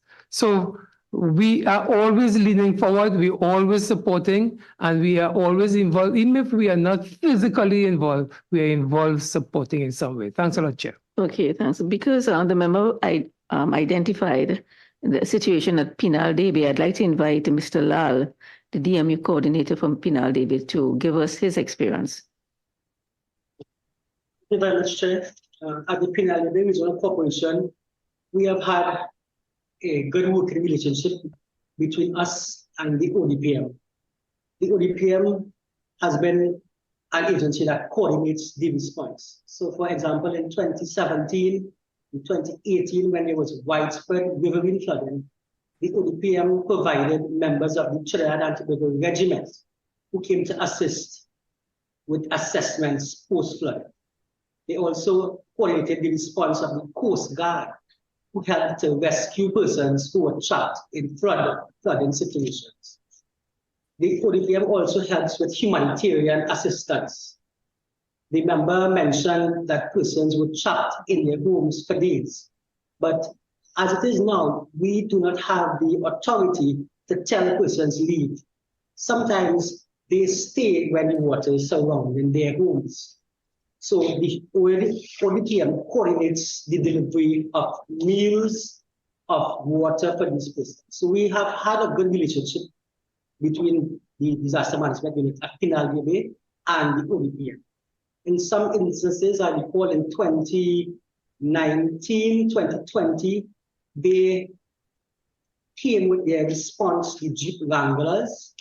So they have also helped us to be on the field to do this. So the relationship is good. There might be some challenges, but we are working on it together. Is that authority that you say you do not have, is that one of the legislative gaps that you refer to? That many of the regional corporations refer to legislative gaps. Yes, Madam Chair. That is one of the gaps that I mentioned. Currently, we operate under the Disaster Measures Act of 1978, which gives the president the authority to declare a disaster zone and a state of emergency. So we do not have legislation that could empower us to go and extract persons who are trapped within their homes. Member, sorry, Mr. Lal, just as a follow-up to this. So you made reference to 2017, 2018, and so on. Are you saying that during the year 2023, for example, I'm specific now about June 2023, there was no, because based on the submission of the ODPM, they did not receive a request. Are you saying that it wasn't necessary for the Pinal Debe Regional Corporation to reach out to the ODPM for resources? And when I say people trapped in their homes, I wasn't speaking about removing them from their homes, because I could understand sometimes that persons may have to secure their homes and so on. And I will get to the question just now about shelters. But in terms of actually getting to people and getting assistance to them, getting hot meals to them, did you feel that you had sufficient resources back in June of this year to handle the flooding situation that was widely reported in the media, and that there was no need to reach out to the ODPM? Thank you for the question. To the Chair, the response, we enlisted the assistance of other corporations to conduct assessments. So when the waters receded, other corporations lent their field officers to help us do the assessments post-flood. Right. I don't know about the assessment. I'm talking about while the water surrounding people's homes and they're trapped, the children can't get out to go and write their CSEC exams. They can't get food and water to them. During that period of time, was there no trigger in the PDRC to reach out to the ODPM for assistance? Communications was made between the PDRC and Mr. Jerry David, the Senior Disaster Management Coordinator. So he was aware of the situation here. We got resources from other agencies to help. We have members of the Off-Road Club. They lent us some of their vehicles to be able to traverse the flood waters to get to persons. As we spoke about shelters, we had a shelter at the Barco Regional Complex activated. We also had 5 of the primary shelters, 2 of which were pre-positioned with resources ready to receive persons who need shelter at that instance. We also had our dinghy in operation. where we rescued persons from moonshine chase along the Pinal Rock Road as well. So you felt that you all had it under control back in June of this year, and using members of the public at the off-road club and volunteers, it was sufficient, and you didn't need to reach out to the state resources of the ODPM and the wranglers and so on to come and assist. As I said, our request was Mr. David at the ministry. He was aware of the situation there, and the ODPM did come post-flooding to help us. So it is not that the ODPM were totally absent from the response mechanism. The ODPM were there, and they did come to assist us, along with other agencies as well. What are the other agencies that you would rely on for assistance? We rely on the Trinidad and Tobago Fire Service. They are the ones, the first responders. We had help from the Municipal Police. We had help from the Trinidad and Tobago Police Service. We also had help from the Trinidad and Tobago Red Cross. We have the state volunteers. So those are some of the agencies that make up the response team at the corporation. We also have, as you will be aware, the various councillors and their support staff. Okay, I'll give way to questions to other members of the panel, please, Chair. Thank you. Yeah, Member Amin, do you have a question? Yes, thank you. Madam Chair, through you, one of the concerns I have encountered is the establishment of shelters for use in time of disaster. We have had discussions about people stranded in their home, and culturally, people do not like to leave their house when it's underwater, but there are instances where they have no choice. But what they often do is have to find some family member to stay by, because the shelters that are advertised by the ODPM are not in a state of readiness. I've encountered this on a number of occasions, but particularly in December of last year, 2022, when we had some major flooding in the Caroni River Basin area. So the St. Augustine South and Bamboo area in particular were devastated. And my question is, we have been told that both the regional corporation and the ODPM has a role in preparing the shelters. The ODPM advertises the shelters. Can we have some definitive answer from either the regional corporation or the ODPM in terms of what has prevented the shelters that are advertised from being in a state of readiness for when we have, for instance, major flooding? Madam Chair, I think I should answer that. And there are no purpose-built shelters in Trinidad and Tobago. There are buildings that we have assigned as shelters based on the hazard that impacts. Many of the shelters, in quotes, are built in vulnerable communities because the intent was to build a cultural community center. There was no thinking of building a purpose shelter for disasters. It thus means that many of those buildings that we designate as shelters, we will now have to bring in equipment, cots, we will have to bring in blankets, all the different items that we will need to facilitate a shelter. The Ministry of Rural Development and Local Government has enough equipment,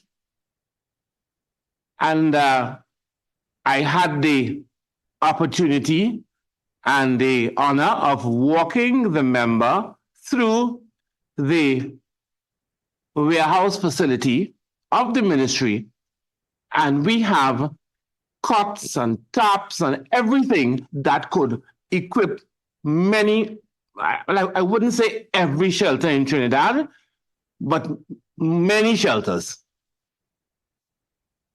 We would like to put all the equipment in every shelter. Whether when we come back, we will find them is another thing. So we like to say, if we are activating a shelter and the disaster coordinator, after he has gotten his approval from the CEO, the disaster coordinator says we need to open the shelter, the equipment will have to be brought in. Or if it's a hydrometeorological event, like a storm, then we know these are the main shelters we have. We will start to pre-position all the equipment that is needed. I don't think we have reached a point where every community center that we have or school, remember, we have community centers, churches, schools. We start with community centers first and churches, and we like to put schools as the last type of buildings for shelters. And now if we have purpose-built shelters, there will be sections. Well, let me pause here for a while and say, stop building community centers. Build purpose configured shelters. You can use them for all the cultural things anyhow, but these will have hurricane shutters. They will have concreted roofs like in Anguilla and Antigua. They will have the electrical system placed in such a way that even though so the winds don't blow down the poles, all of that means it's purpose-built. We don't have that now. So that we have to bring in all the equipment, the cots, and I like the Trinidad and Tobago to know, we have enough equipment in the Ministry of Rural Development and in the regional corporation to equip probably every shelter in Trinidad. Every building that we have assigned as shelters, we have the equipment. And if we don't have the equipment, we know where to get it, because we have established memorandum of understanding with bodies, and I must pause to thank the Church of Jesus Christ of Latter-day Saints, and we have established a relationship with them. Something happens, we can call up a supplier, and through them, we will get the equipment. That's the type of relationship we are building, so that the community centers that are the members is referring to. I subsequently asked the disaster coordinator, please go to the member and find out what she needs in every community center that she wants to establish it, and put the equipment there for me, please. I told him that because this is not the first time I'm hearing this from the honorable member, who I have a very, very good relationship with from many, many years ago. So I don't want it to be, I don't want my enthusiasm to make it appear, no, she and I, according to the thing, we good. Madam Chair, you see, I am highlighting this because I am in a constituency that fall within the Caroni River Basin. And we hear about the systems that are in place, and it sounds good on paper. It sounds wonderful when you give a report, but in the practical thing on the ground does not happen for the benefit of the people. So for instance, since last year, where there was no question about whether we were in need of establishing a shelter, we would have had 20 cots delivered to the center, but that was all. And the disaster unit did explain that when after the period of disaster, they would come and collect the equipment for safekeeping, which we have no problem with. I have yet to have that walkthrough with the disaster unit for my region, but it is not only about, I'm using this practical example not for the disaster manager in the ministry's head office to run and fix my problem or my constituents' problem only, but for us to look at policy-wise and practice-wise what is happening when it comes to operations. Because what is supposed to happen is that the ODPM is supposed to visit these shelters and give an approval, make sure they are suitable. For instance, they are not within the disaster zone. They will not be flooded when we have flooding and so on. And then the disaster management unit will work with the disaster shelter manager to equip the center and prepare it. And when it is time for the center to be activated, these items should be delivered. I have also found that we cannot rely on the state and the government to provide what is needed in a time of disaster. And just as the disaster manager, Mr. Jerry David, indicated that they have a relationship with churches and other organizations, as a representative, I too have developed relationships with other organizations. But I have been for more than a year asking, what should a shelter be equipped with? So if the government has failed to provide us with what is necessary, I will take the responsibility to engage and get donations. And I am yet to get a list of what the shelter should be equipped with. We have a team ready to be trained, available, so that they will know how to respond. So I am listening to all the policies and all the operational policies that you have on paper and whatnot. And as a representative who is on the ground, I am telling you, when it comes to a disaster, that comes to naught because it doesn't materialize. I have nobody from DMU who has visited. Not a person could provide me from the ministry, from the regional corporation, from ODPM, could provide me with a list of what the shelter should be equipped with. So then I am wondering how much of what you are saying, whether it's a pinch of salt or a teaspoon of salt, I should be taking all your submissions with this morning. And so I'm asking members to consider what recommendations we can make to fix these issues in terms of policy, in terms of legislation, so that you can have practical response in time of disaster. Member Lakshmi Dayal spoke about a situation in Penal Debe. Yes, can we give our guest an opportunity to respond? What I'm hearing you saying, Mr. David, is that, and we've heard it from the DMU, from Tunapuna Piako as well, about the need for purpose customized shelters. And that in the absence of that, what we are using are multi-purpose spaces that cannot be prepared for the perfectly for a disaster situation, because either school is on or the and so on. That accounts for the equipment not being in place. We do not know if they have that kind of space. So I have two questions taking off from that. One is, where within either the Ministry of Rural Development and Local Government or the Ministry of National Security, there is planning, especially given the fact that all the representatives here of the state refer to climate change. Where is the planning for customized shelters? How far along the road do we have a plan? Is there any being constructed as yet?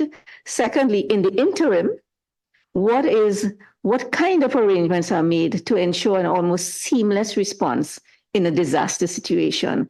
For example, if children cannot go home, do we start the season with them, with children being asked, everybody to bring some package that the school will keep with a toothbrush, their clothes, those kinds of things? Do we have all the numbers? What are the arrangements in place? I heard you say you've asked the DMU from Tunapuna to respond to the member by bringing equipment. Is that a facetious response, or is that actually possible? Because once you bring it, does it mean it's not available to something else? So can we... Madam Chair, not at all. And the member here, Disaster Management Coordinator for Tunapuna, will tell you that on many occasions, the honorable member, permanent secretary, about these issues. Once she did that, the permanent secretary then passed the information to me. And then I sent it on to Mr. Maxim because he is the disaster coordinator there. On many occasions, I've asked, and I kept following up with Mr. Maxim, and perhaps I should answer because he told me that he did what I had asked him to do. For the other question about purpose-built shelter, many years ago, I was at a conference at the Hilton with all the different Caribbean islands speaking about disaster management and shelters. And after my presentation, the Barbados official said, I am going back to Barbados and I am going to tell them we ought not to build community centers again. We need to build purpose-built shelters. I haven't seen it happening in Trinidad. The ODPM, although the responsibility for managing shelters is not the ODPM's, it is the disaster management units of the regional corporations. That's our responsibility. We are the ones who have trained all the shelter managers. And we are the ones who have invited every single community center in the country through that ministry to please send the members of your council, the members of your community groups. We want to train them because they have a vested interest in the community center. And we have trained up to 2,000 of them. And you will say, well, they don't come out. Well, maybe some of them cannot come out at the time because they themselves are being impacted. So that's why we train so many of them. But the question of purpose-built shelter, that is something that the ODPM could take up at their level, at that level. And that's why it is important that they be a part of the whole thing, because there are things that we can't do. Okay, so given that the ODPM falls under the Ministry of National Security, can I ask if how advanced are plans for purpose-built shelters? I assume you directed the question to me, Chair. Either one of them. Okay, I'll take it if it's okay. All right, so Chair, let me say thanks very much to Mr. David for his presentation. I was happy that he categorically stated to the member that the ODPM is not the agency responsible for shelters. And I'm saying that because in the past, the ODPM has been blamed for whatever happens in a shelter. And I will also want to share with the member that, and I'll use her words, that the ODPM advertises shelters. What the ODPM places on its website is the shelters that we have been informed by the Ministry of Rural Development and Local Government are the shelters that would be used. So yes, while we put it on our website, we're putting it there on behalf of. With regard to building purpose configured shelters, it is something that we can consider, given that Mr. David thinks that is something we can help with. And we'll see you. Okay, well, he thought so many years ago. So the short answer is that it has not begun. It's not yet on the. Well, he thought so many years ago, but the responsibility was just passed to the ODPM. Okay. So the ODPM we are a long way from customized shelters. We are some way from that, but it's back on the agenda. Mm-hmm. Chairman, can I just ask a question, jumping off from that point? Yeah, sorry, Member Hislop had already indicated, so I'll call you next. So, Chairman, I want to try and shift the conversation a little bit, and it has to do. I want to ask. Sorry. All right, if you want to take. Since she's jumping off from this issue, we can just complete this and then we'll move on to it. Yes. Thank you, Chairman. Yes. I just want to find out, so since the ODPM is now receiving this information, I want to ask Mr. David, we continue to see the opening of community centers around the country from time to time. Has there been any direct representation made to the ministry responsible for constructing and managing community centers, that either the new ones that are being commissioned or that are being conceptualized, they should be built in such a way that they are fit for use as shelters, these community centers? And secondly, has any representation been made to request that the existing community centers, that works be undertaken and so on, because community centers are always being upgraded and so on, and that they should be done in such a way to make them more fit for purpose as shelters, since these seem to be the first preference before schools and so on. Member, I thank you for the question. It is one of my wishes that this be done. I'm hoping that this forum will take it. Let me tell you why. I know the level you're asking me whether it has gone to that level. I would say no. Because it's nice for us to wish for things, but if nobody is asking, no. Ministry of Community Development probably hearing it for the first time too, just like the ODPM. But I assure you, member, that certain people in the Ministry of Community Development has heard this before. Okay. I would go around to the community centers that are being built, and I'm watching the roofs, and I'm watching the eaves, how large it is. And I'm saying, goodness me, this is ice cream for wind. It's going to lift it because they're not thinking. But isn't that also in breach of the building regulations? Ma'am, I went to a community center. I call it an aquarium. This is glass all around. And I'm saying, if this is put as a shelter, you know the wind will pick up the big branch and smash it straight into the glass. So I'm saying some of those things need to change, and how we build these community centers need to change. And I have fun speaking to the contractors. I would just go in when they're building and look at it, and I'm speaking to them, and I'm saying, well, all the wind will come here, and all the water will come in here, and there are no hurricane shutters on this side, the wind side. So. But perhaps this is a time when we can have that conversation really started, member? Yeah, I mean, that's exactly what I'm getting at, Mr. David.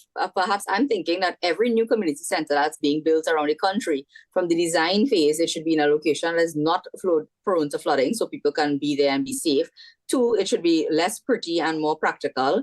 3, It should have storage on site where ODPM or disaster management can actually store and secure items so that you don't actually have to get it delivered in the middle of a flood to the center. I mean, isn't this what a shelter really should be like and should be functioning like? And community centers are things that aren't being used every single day to their maximum capacity. So it's possible for our new centers and even our old centers to be retrofitted so that they could, better serve as shelters. But can I take that suggestion and recommendation a bit further? Should not anything that to qualify as a public shelter meet certain standards for natural disasters, including earthquakes and hurricanes, high wind, flooding, and so on, and that if they do not meet those standards, they cannot be qualified as a safe place as a shelter? Would you agree with that? Yes, but just to answer, we have a community center in Kelly Village. A couple of politicians tried to put people in there in the middle of a flood, and they had to run them out because it's flooded out. And politicians, elected officials, should not be opening shelters because that is the purview of the CEO and the disaster management coordinator, because somebody has to start to pay for it. Because you have to bring in food, sometimes you have to bring in security, and then somebody has to pay. Of course, the overall responsibility, the chair of the chairman of the municipal corporation will be informed. But what I'm saying is that, however, if there was a fire in Warrenville, that building needed to be used as a shelter, won't it be able to be used as a shelter based on the hazard? It cannot be used as a shelter for a hydrometeorological event, but it can be used as a shelter if there's a lot of people, there's a fire and people got needed places to stay. It could be used as a shelter. But I like your point. There must be standards for how we, for what we build as purpose facilities. And I hope that this is a springboard for the next rounds of community centers that will be, well, shelters, in quotes, community centers that we built.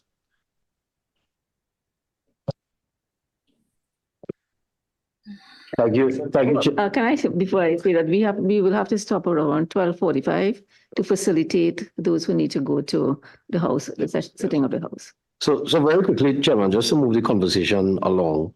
The CEO spoke earlier to two things that I hope that we could treat it very quickly. One is the National Multi-Hazard Disaster and Climate Risk Assessment. So two questions I have coming out of that. Could you, for the viewing public, could you explain what is a multi-hazard disaster? And secondly, when do you expect that assessment to start? And in terms of a timeline, how long will it take? And who would then get that report as to the country's readiness to treat it a multi-hazard disaster? And then I'll ask the other question after. Thank you very much, member, for that question. And with the chair's permission, I'd like to refer that question to Ms. Gulson, who in fact is developing the proposal, who has developed the proposal for that that initiative. Well, because you're in the area of her specialty, yes, but I can also speak to it afterwards. Good morning again. So the multi-hazard risk and disaster and climate risk assessment, we just drafted the proposal, so it's supposed to commence early next year. It really entails the multi-hazard aspect in terms of what are the priority hazards that Trinidad is exposed to. So we're using the same incident information that we would have received from the corporations in terms of our national database to build into understanding the different impacts that Trinidad and Tobago is facing, but also taking into the account the entire risk system. So risk, in terms of the definition, is the multidimensional and probabilistic concept between hazard exposure plus the vulnerability and plus the coping capacity. So when we say hazard exposure, it will be based on 9 different hazards. So we range it from tropical cyclones, high winds, earthquakes, sargassum influx, because this is one of the hazards that is impacting Trinidad and Tobago. And it ranges those 9. What we're doing in terms of the methodology is using GIS to overlay these different susceptibility maps initially, understanding where are the hotspots for each of the different hazards, but also understanding the cascading impacts of the hazards and the compounding impacts. So we could start with these primary hazards. So we could start with those 9, but then what are the different impacts that are that Trinidad and Tobago is susceptible due to these initial hazards? So these where the secondary hazards come into. Then when we identify the hotspots, it's important to go into the communities themselves to understand their coping capacity, understand the vulnerabilities of the specific area. So it depends on whether this community has persons with disabilities versus men versus women, and their coping capabilities, whether the community is in close proximity to a river source or close proximity to a fire station or police station, so that you could have the support necessary within a response mechanism. So these different factors are going to be overlaid to understand the specific risk of each of the communities, to be able to understand a national approach to how the country is being exposed to different hazards, but also the study will take into account how these hazards are exacerbated by climate change. So the projections will be incorporated into the different assessments to understand, okay, this is where we're at now, but projected 5 years from now, what do we need to put in place in terms of some of the mitigation aspects? And this goes into your next question in terms of who will the data be shared with. So when we complete this assessment within the next 12 to 18 months, we are going to share it at the national level. So through the NDPPMC, which is our body for dissemination of information, which entails the multi-stakeholder approach. So the different public sector agencies, but also civil society, bring together all the different actors to share the knowledge that we have captured within the national risk assessment, so that they could be able to drive some decision making at the national level. And it will feed into some of the conversations that we're having today in terms of the shelter management, where to designate some of the shelters, what should the shelters be retrofitted for, in terms of how high they still should be to mitigate some of the impacts in a flood area. So some of the different parameters will be built in so that we have an action plan at the end, with a comprehensive process of all sector involvement, but also meeting the specific needs of the community, ensuring that it reaches the end user and the decisions are made to reduce loss of life, reduce damage to property, reduce the impacts to persons' livelihoods. Member, I saw you smiling while Ms. Goldstein was speaking, so you understand why I referred the question to her. But just to add that this is something the ODPM is driving globally. There's a recognition that disaster risk reduction is on one side, climate change risk reduction is on the other side. And there's this move globally to bring the two things together, because at the end of the day, it's risk we're dealing with. And as such, the ODPM is driving this.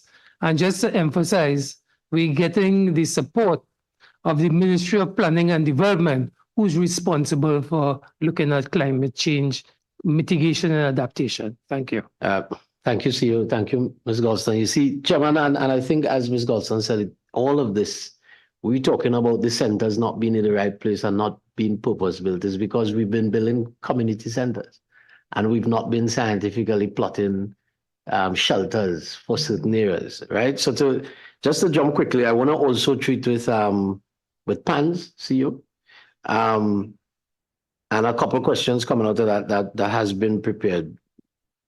How has this system worked? Has it helped? How have you received? What sort of support have you received from the telecommunication companies? Have you been able to get the information out to the public? Because you see, I keep stressing on, my first question was about public awareness, because who's affected by a disaster? It's the public. And if we can't get to the public, if we can't get the information out to the public, if the public is unaware of where I could go to get help, then I'll die. So how does this system work? And also to the municipal corporations, have you been happy with the system? Do you think that the system is effective? Chairman, I rest that it. Yes, you can make it quickly. Thank you very much, Chair and member. Thanks for your question. And because you haven't heard from Ms. Sheena Khan, I will ask her to respond to that, please. Good afternoon, members.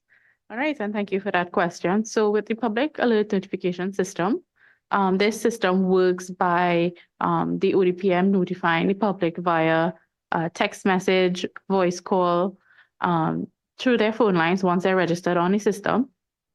And this alert goes out to members of the public within a certain geographic area. It can also be done nationally if needs be. But just for instance, if there was an accident, or actually one instance was, we had a small oil spill on Ryson Road recently, and PANS was actually used to notify persons that there was the oil spill and to avoid the area and to take alternate routes. And in this way, we were able to get that information out to the public and a large number of persons in a small space of time. Thank you.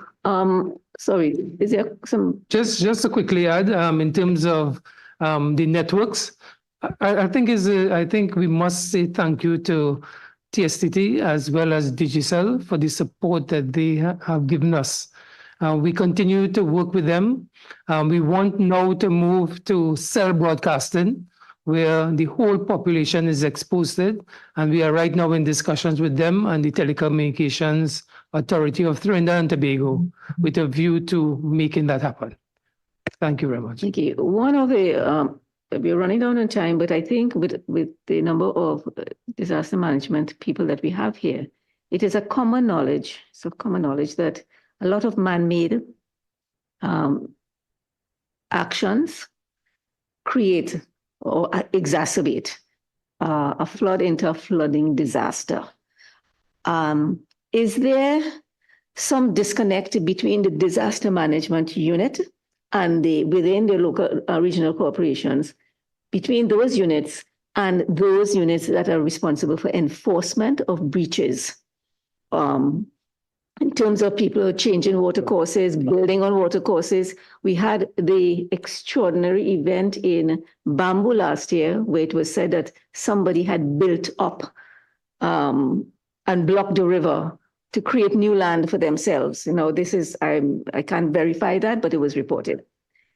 Why are these things allowed to take place? Is there a monitoring problem? What is the cause that results in massive dislocation and disaster within the same regional corporation?